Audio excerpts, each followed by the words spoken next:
Welcome to Elevate Market Chat. This month's episode was recorded November 21st, 2024. In this episode, Shane and I discuss the Trump trade and how markets responded to the election results. Then we'll discuss Bitcoin and its latest run before turning over to Warren Buffett's latest portfolio moves. Then NVDA reported earnings on November 20th, and we'll discuss some of the numbers there and what that holds for the future. And this all wraps up with the latest Fed decision. Hope you enjoy this episode, and thanks for tuning in. Shane, how's it going? Mr. Kyle, I am well. I just had a flash across the Bloomberg terminal that the SEC chairman, Gary Gensler, will be stepping down from the agency in January. So he's beaten Trump to the "you're fired" punchline. So that's kind of funny. That just happened as you pressed the record button. So that's fresh.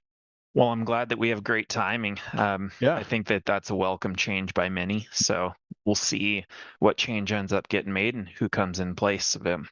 Yeah, I mean, he was getting fired either way, so I think that was clear, made clear the entire time. But I think we'll have a more pro-crypto SEC going forward, and so that'll be interesting. I know that was on your list of things maybe to talk about today anyway. So let's jump into your agenda. Yep. So we'll get into that. But yeah, with the Gary Gensler change and somebody else came into office now. So we have the official tally is that Donald J. Trump is going to be our president once again. And, there was a lot of talk that the market was pricing it in, and now that's cleared out of the way. You and I were just hitting on it, but let's just go to pre-election. The market, it was moving positively. So I think a lot of analysts out there and some large money managers were saying that points towards a Trump win. Here he is, he did win. So now what's the market reaction from then? And what are your thoughts? Does that paint a rosy future, or is there really no clear takeaway?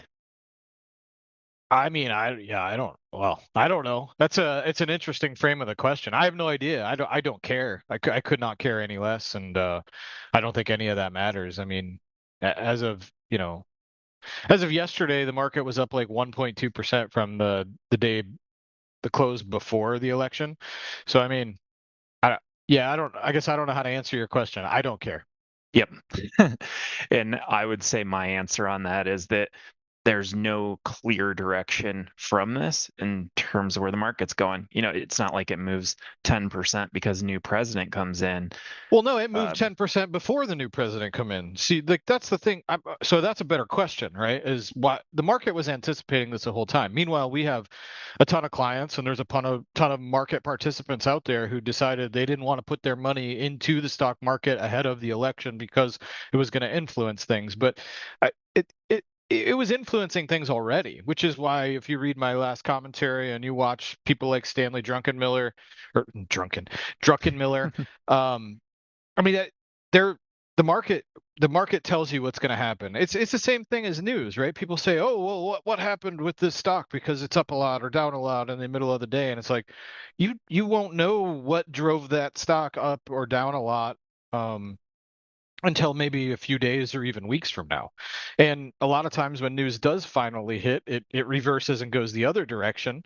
And you can look back and say, oh gosh, the market was discounting this as a possible or likely outcome all the way back 2, 3, 4, 5, 6 months ago. So I mean, there are good questions and good things to discuss as it relates to news and market moving events, but the market is a discounting mechanism that prices in all the future possibilities ahead of time. So waiting for the news to actually hit and then make a trade, good luck, man. I mean, AI has been around as far as trading is concerned for decades, and there are algorithms that are programmed to, as soon as wires hit, they're so far ahead of a human being reading and then reacting to a news item that it's just like, I mean, it's fun to read about that stuff from back in the early 1900s when traders could actually get inside information, and I mean, stuff like that still goes on. But the data that's out there and the markets move so fast now that it's just like, I don't know. I don't.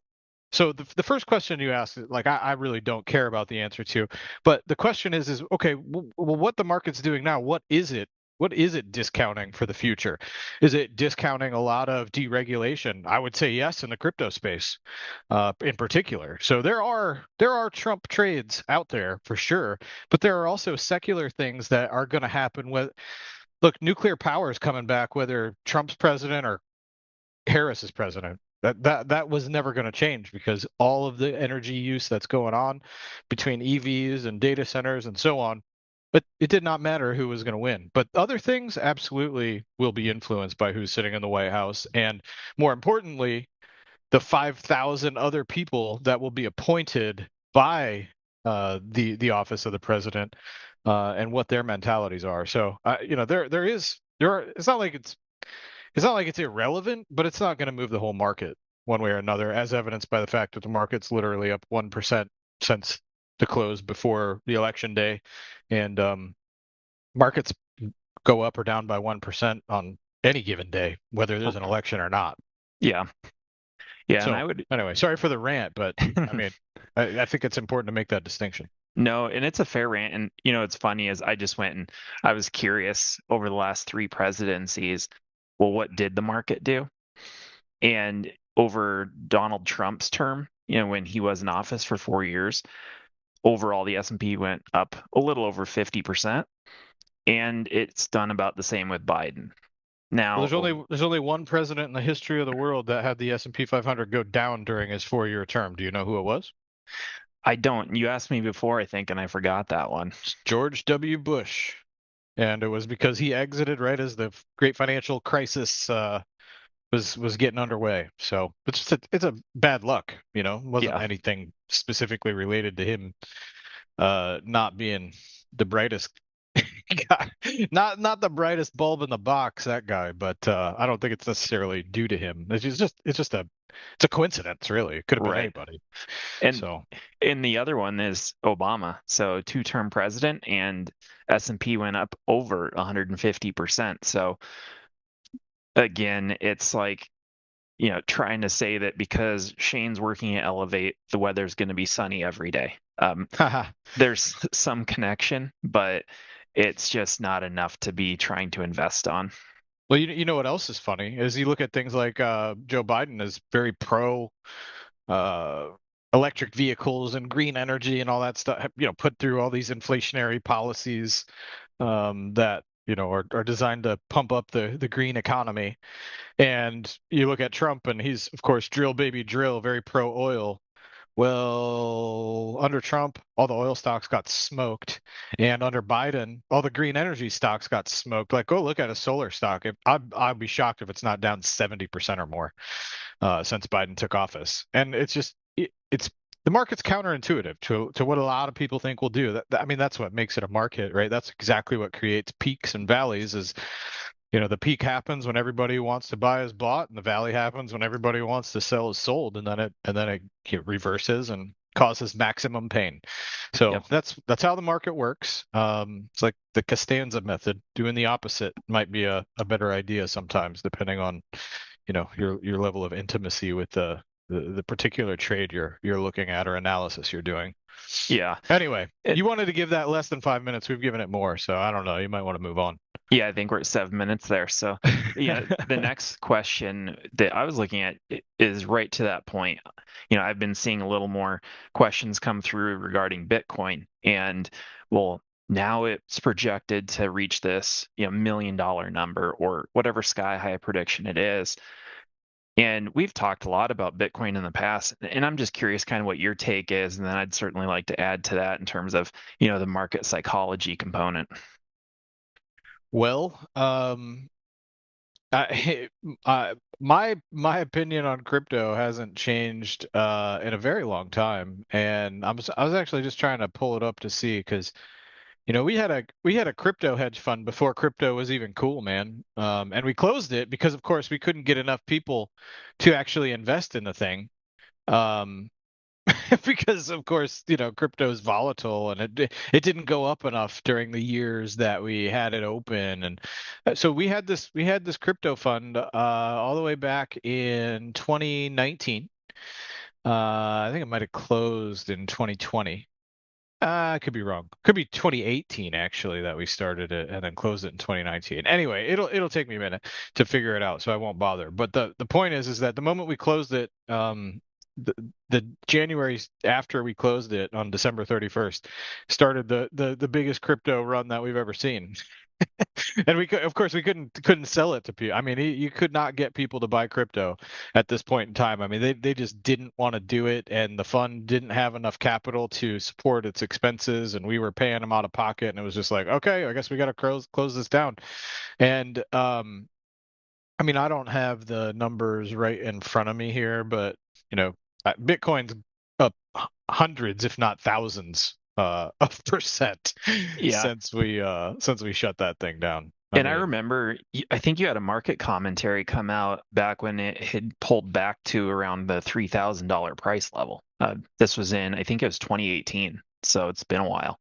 yeah. Um, So from January 2019, Bitcoin is currently up 2,600%, and that's when I was cashing out everybody's Bitcoin and sending them their money back because they didn't want to give me more. And like I'm not greedy, but I'm not gonna I can't cover the costs of people forever, and so mhm. it's just amazing to me how often that kind of stuff happens where it's just like once it's left for dead and then boom it flies. So to answer your question though, I've been bullish on crypto, particularly Bitcoin. I don't really mess around with too many of the altcoins. Bitcoin is the granddaddy, and it's the only one that shouldn't say the only one, but it's the one that makes the most sense to me as far as crypto goes, because it's the only thing that's like totally immutable, and it can't be messed with. So we have non-political global standards of temperature, right? Celsius for all of you in America. It's the global standard is Celsius. Americans tend to forget that. We have a non-political global standard of like length measurement. It's the metric system.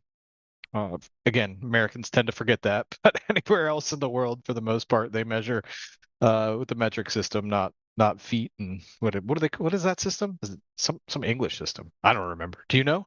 I do not know. What is the name of our measurement system? I should probably know that. That's tells you I didn't go to college, I guess. But anyway, we have grams, right? There's a global non-political standard of weight for measurement.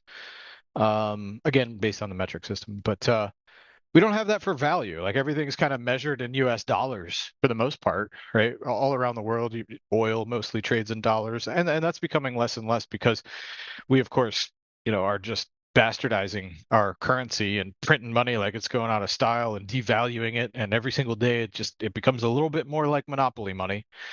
And so people are tired of it. And so all Bitcoin has to do is just maintain the standard of value between currencies and things. And if that's all it ever did, right, it doesn't have to do anything. If that's all it ever did, it would be worth a lot more than 100,000 per Bitcoin. You know, there's only ever going to be 21 million of them in existence. So I mean, that's not very many in a world with 8 billion people, right? So if every like I don't know how many billionaires there are in the world. There's probably less than 21 million of them. I would But assume. certainly if every millionaire in the world wanted to own one Bitcoin, they could not. I mean, if every millionaire in the United States wanted to own one Bitcoin, they could not. There's not going to be enough of them.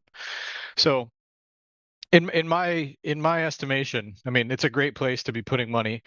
It is going to be super volatile, so don't put more in there than you would miss if it went to zero. I don't think Bitcoin will ever go to zero, but it can drop by 80%. It's done it many times in its history, and then it can rally by many thousands of percent, which it's done many times in its history. So, um, you hear crazy numbers from people that it's going to be $3 million a coin and um, in 10 years time or whatever. Well, I did the math on that number, by the way, and it would require a 77% annual compound annual growth rate. So I don't know that I wouldn't put any numbers on it like that. I think I don't know.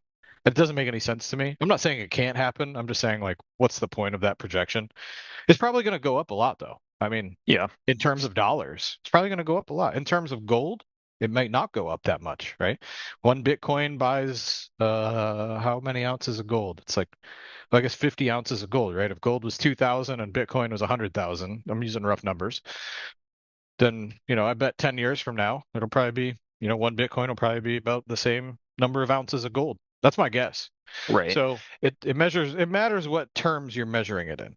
Yeah. And I think the important thing too, what I wanted to address is the behavioral finance aspect of it. So what that means is that people make decisions based on emotion. And now Bitcoin has broken out to these new highs, and here comes people wanting to know, should I be getting invested?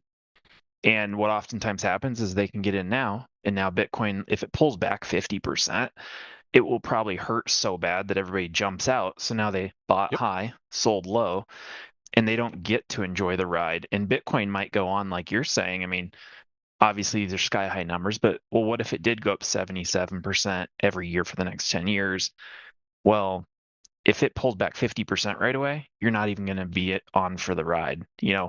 It's going to go up and down quite a bit on the way there. So sometimes it's just important, one, to get in, and then two, to do it usually on a pullback, not when you're waiting for who just got elected. Okay, Trump's in office. Now we'll get in. Always waiting for the news to come out doesn't always fare well. Yeah, and don't get me wrong, the Bitcoin market, crypto market has rocketed higher since the election was finalized. So, I mean, that is one thing where, the moment that the election was finalized, like you could have made that trade and you would be up a lot since then. But it was already doing that ahead of the election because the market was pretty confident that Trump was already going to win, even though none of the polls were confident in that, and none of the news media was confident in that. The market was confident, and that's what you should be watching. And so, for me, here's what I do. Not that this is, I don't know. I'm not giving any advice here, but I think this would work for just about anybody. Is just buy some regularly, and you're gonna overpay for some, and you're gonna get a great deal on some. But buy a little bit every month, or every year, or every quarter, or whatever frequency makes sense for you. Do it in an amount that you're not going to miss if it goes away. Just forget that you did it. Do the same thing with gold, by the way. Just buy some. Just accumulate it and put it somewhere and forget about it. Like it's an insurance policy because that's what it really is. It's insurance against theft through inflation. That's really what it is. And I mean, you don't evaluate your insurance policies that you have for your vehicle or your home or your life or anything. Like they're insurance policies. You update the value on them like, you know, pretty rarely, pretty infrequently. So just start accumulating it in amounts that you don't care that much about, and then look at it 10 years from now. If the thing went to 3 million, you're going to be very happy. And if it went to zero, you're probably not going to care that much. And that's pretty much what I think is the right move for um, for things that are just designed to store value. That's really Mm-hmm. all it's designed to do, just to store value. And then Shane, I don't know if the timing's right here, but just talking about storing value and the investment approach, one of the greatest investors out there is Warren Buffett. And I know he recently released his 13F filing. And for those who don't know, that just discloses his positions and you can see what has changed from the last report. Shane, I'm curious if you had some takeaways there. I mean, just a few. Not nothing too crazy. I mean, we already knew he was accumulating a lot of cash. We already knew he was selling his Apple and his Bank of America. So a lot of that wasn't really news. The level of cash that he's sitting on has reached an all-time high of like $325 billion. I was a little surprised to see him trimming his position in Ulta Beauty. I think that is a cheap stock that probably isn't going away. Um, and he was also buying Pool Corp, which I thought was really weird. It doesn't seem like a Warren Buffett decision, and it wasn't that big of a trade either. But yeah, it's a lot of cash that he's sitting on, and he's building the war chest. He's been building the war chest for like 8 consecutive quarters. I think he's been selling.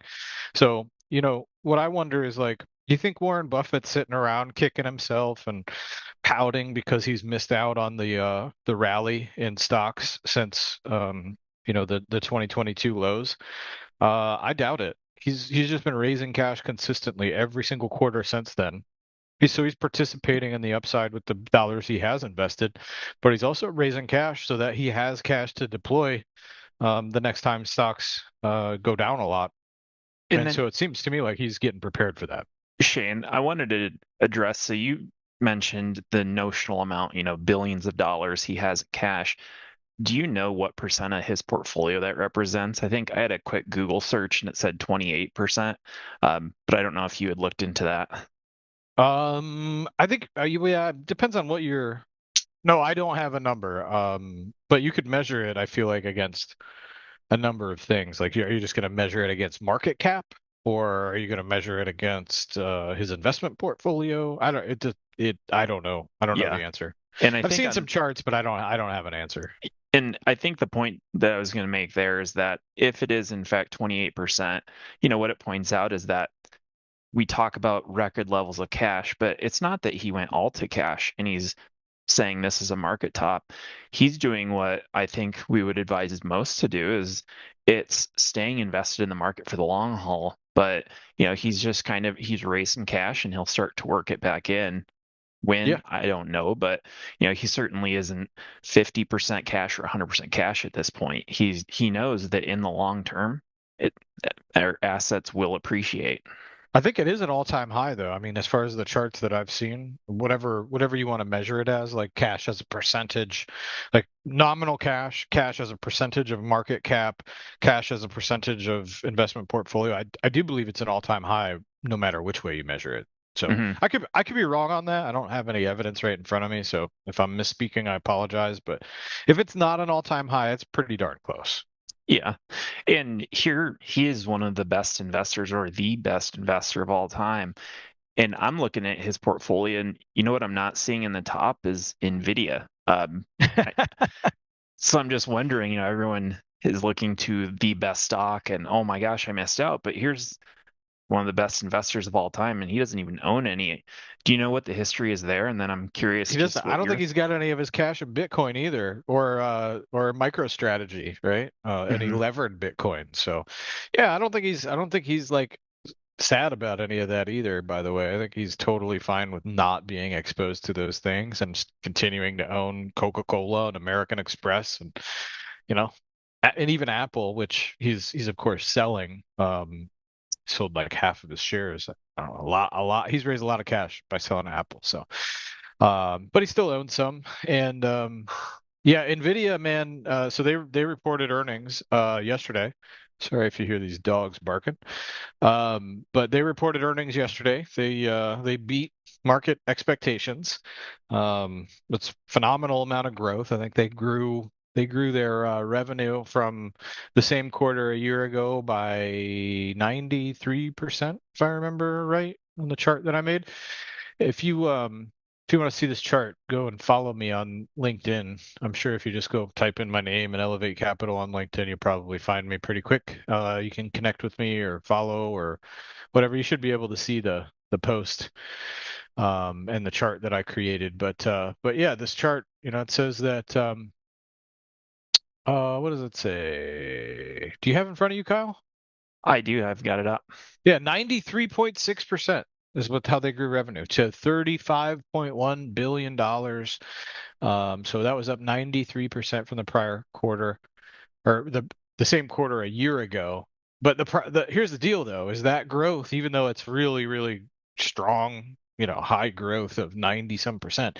Well, last quarter it was 122% year over year growth. And the quarter before that, it was 262% growth. Um, and so what you're seeing is growth declining. Like they're still growing, right? Revenue is growing from I guess 4 quarters ago it was 26 billion and then 30 billion and then this quarter was 35 billion and projected to grow to their guidance was for 37.5 billion next quarter.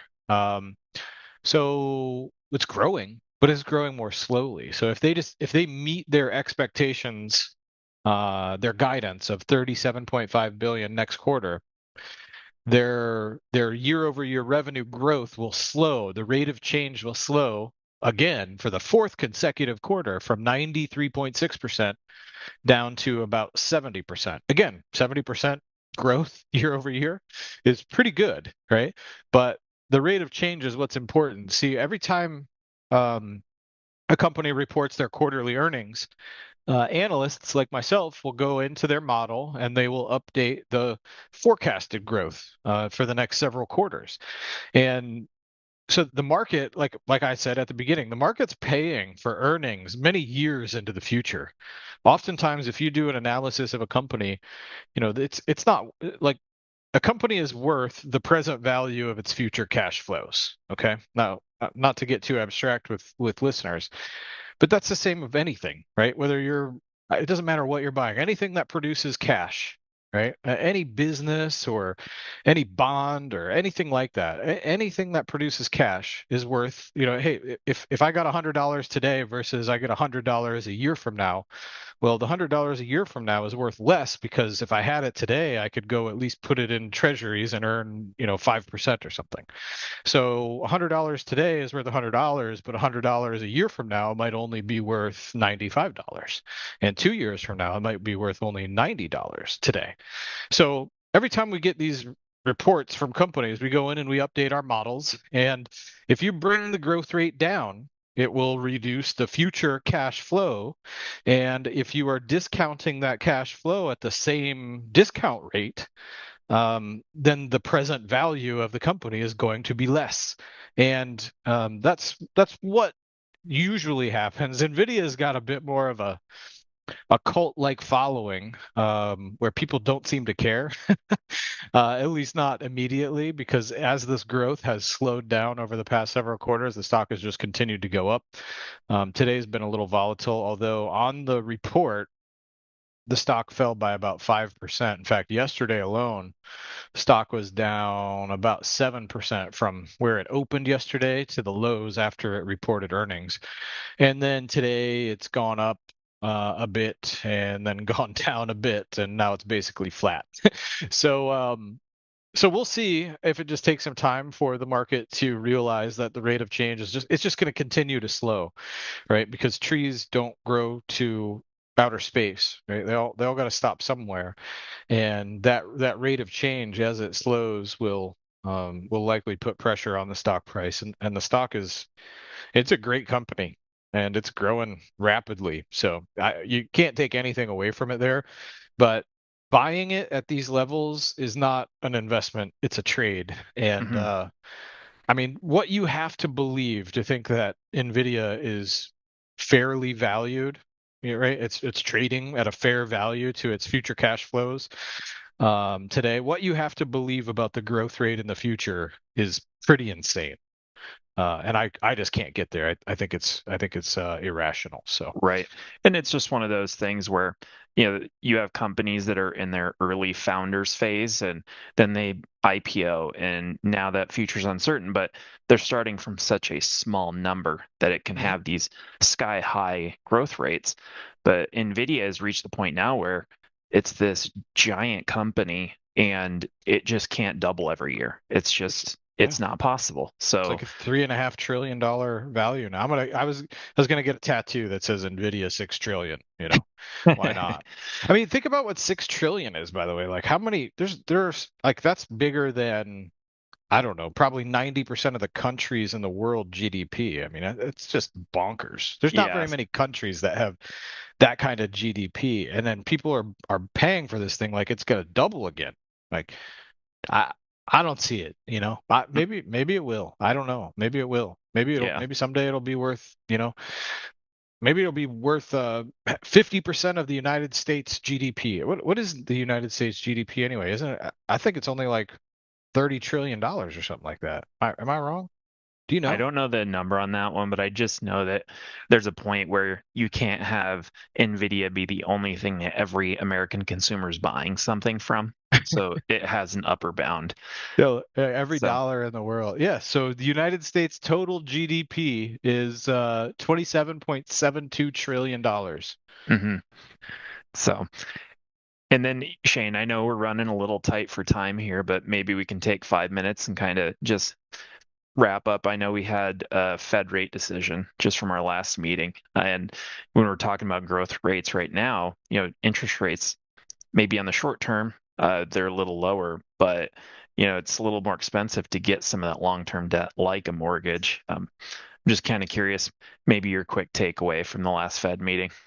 Yeah, I mean, I wrote about this in my commentary a little bit as well, but the Fed sets their their policy rate, their overnight lending rate. This is the rate that banks charge each other in order to meet reserve requirements at the end of the day.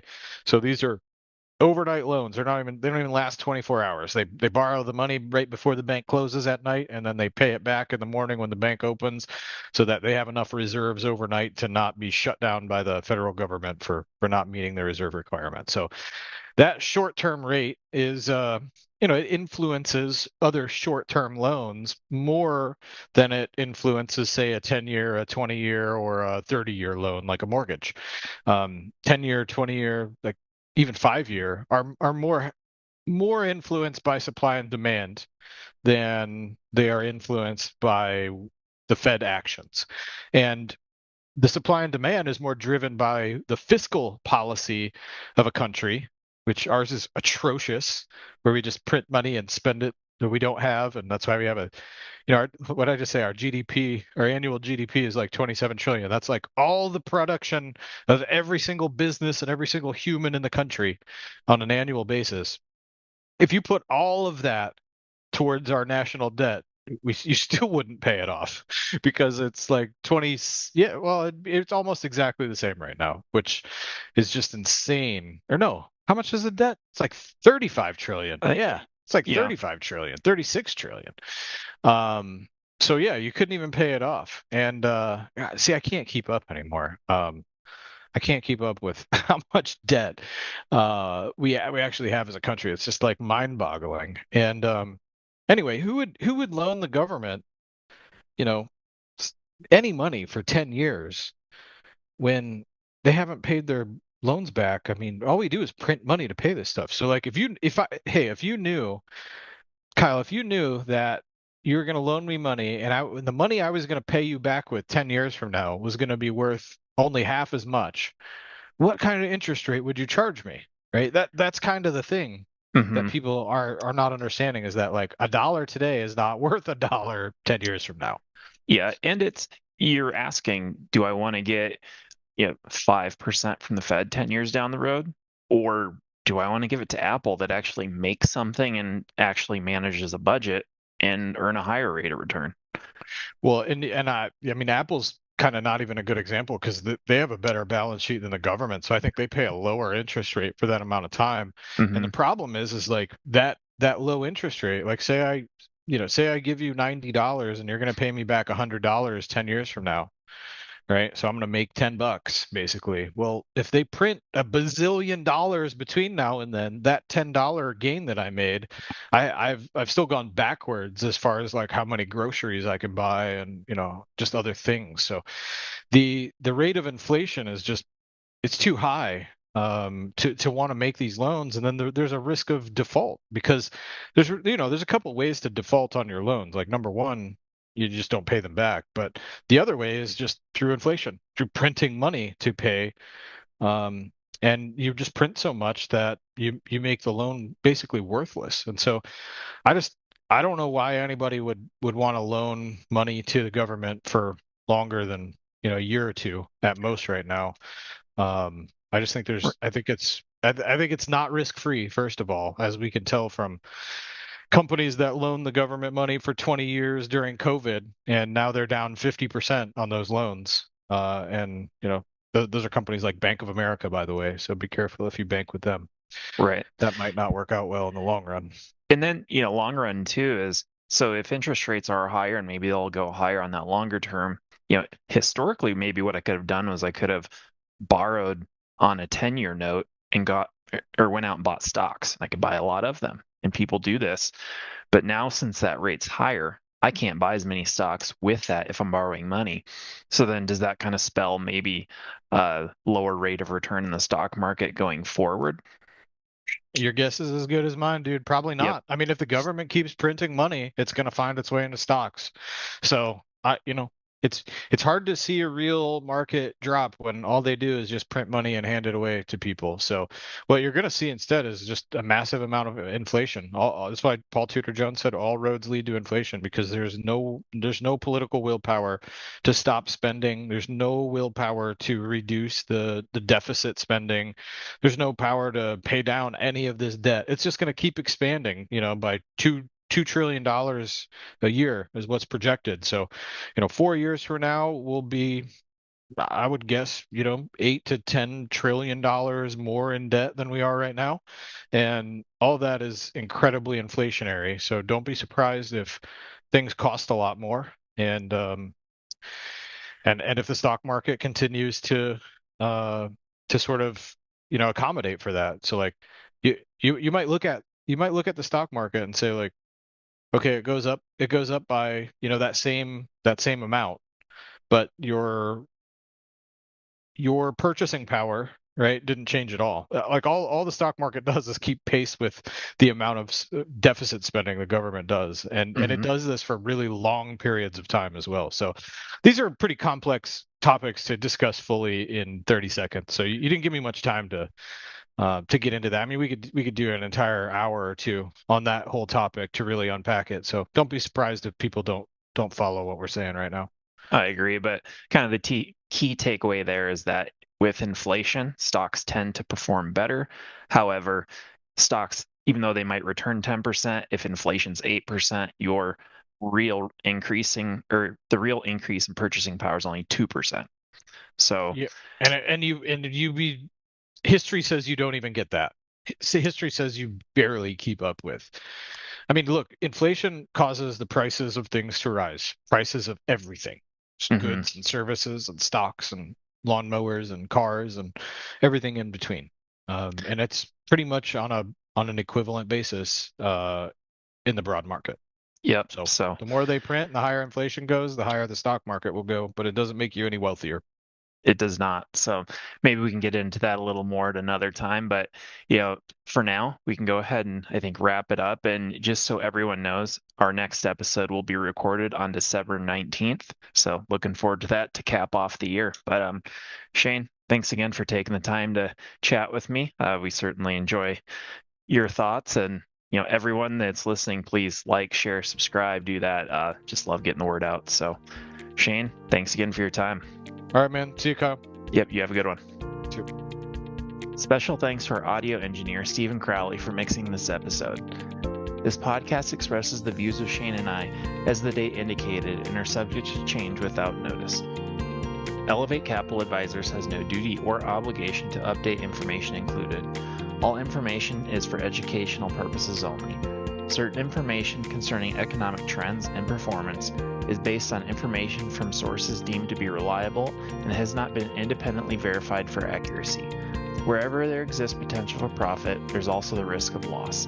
This podcast may not be copied, reproduced, posted in whole or in part in any form without prior written consent from Elevate.